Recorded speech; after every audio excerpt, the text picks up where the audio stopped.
Birthday পার্টির invitation আছে বেচে এই শাড়িটাকে বার করেছি। চলো চটপট রেডি হয়ে নিই। আমার ননদের বাড়ি থেকে না তারকেশ্বরের মন্দির, যে শিব ঠাকুরের সেই দুধ পুকুর।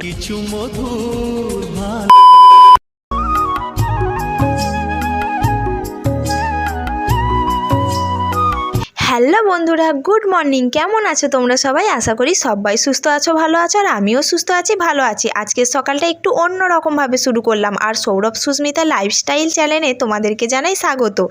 আর আজকের ভিডিওটা আশা করি তোমাদের অনেক ভালো লাগবে। আজকে একটা বার্থডে পার্টির ইনভিটেশন আছে, সেইখানেতেই যাবো, তাই সকাল সকাল চান করে আলতা পরে নিলাম। আর কোথায় ইনভিটেশন আছে তোমরা ভিডিওটা দেখতে থাকো, ঠিক জানতে পেরে যাবে। চটপট করে আলমারি থেকে জামা কাপড়টা বার করছি। জানো তো আমার এই একটা ওই সমস্যা, কোথাও যাওয়ার আগে কোন শাড়িটা পরবো সেটাই খুঁজে পাই না। আর আলমারি ভর্তি শাড়ি থাকার সত্ত্বেও বুঝতেই পারি না যে আজকে আমি কোনটা পরে বেরোবো। তার জন্য আমার অনেকটা টাইম চলে গেছে। সকালবেলা তাড়াতাড়ি বেরোবো ভেবেও কিন্তু অনেকটা দেরি করে ফেলেছি। আর তারপরে বেছে বেছে এই শাড়িটাকে বার করেছি। চলো চটপট রেডি হয়ে নিই।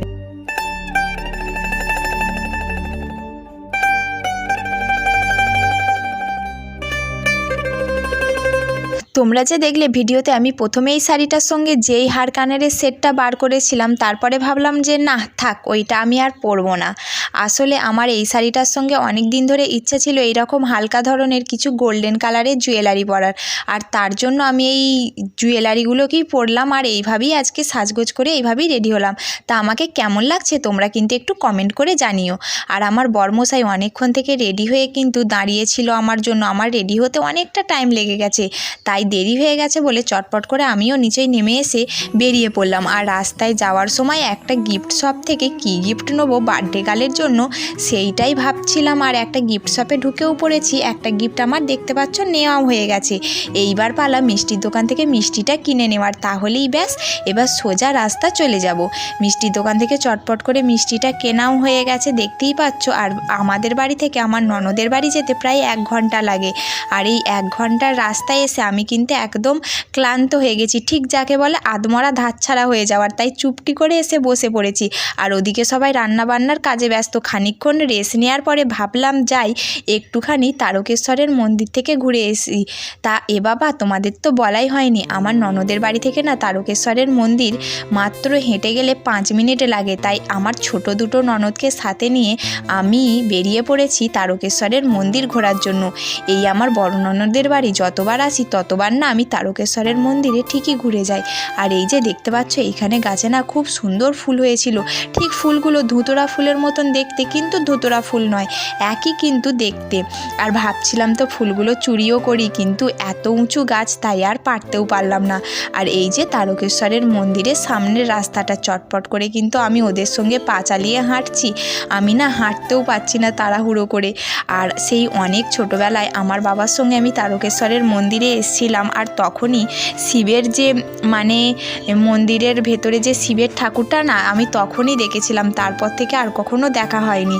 আর আজ যা ভিড় হয়েছে, সবাই পুজো দেওয়ার জন্য যেভাবে লাইন দিয়েছে, তাই আর দেখতেও পেলাম না ঠাকুরটা। আর এই যে শিব ঠাকুরের সেই দুধ পুকুর, তাই না, এই পুকুরটার কথা তো অনেকেই শুনেছো। এইখান থেকে জল নিয়ে অনেকে শিবের মাথাতেও দেয়, এই রকমই জানি আমি।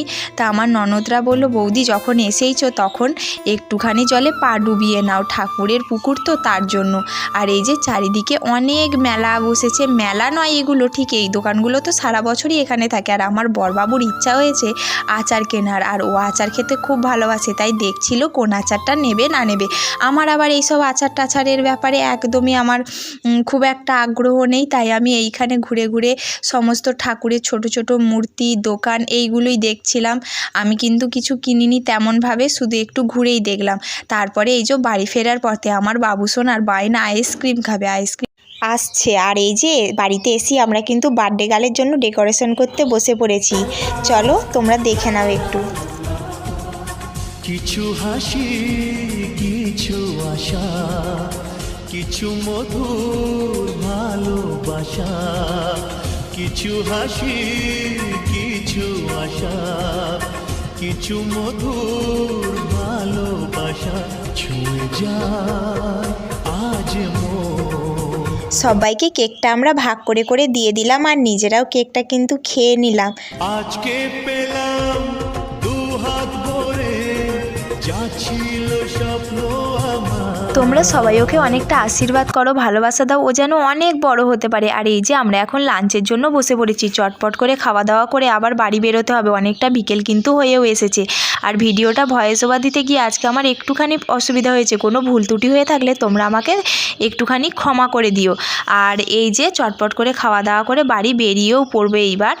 আর লাঞ্চ প্রায় কমপ্লিট হয়েই গেছে। আর রাস্তায় আস্তে আস্তে একটুখানি ভীম পুজো হচ্ছিলো, তাই একটুখানি ভীম পুজো দেখে এলাম। ভিডিওটা ভালো লাগলে একটা লাইক, কমেন্ট, শেয়ার আর চ্যানেলটাকে সাবস্ক্রাইব করো প্লিজ। আজকের মতন বাই বাই। অনেক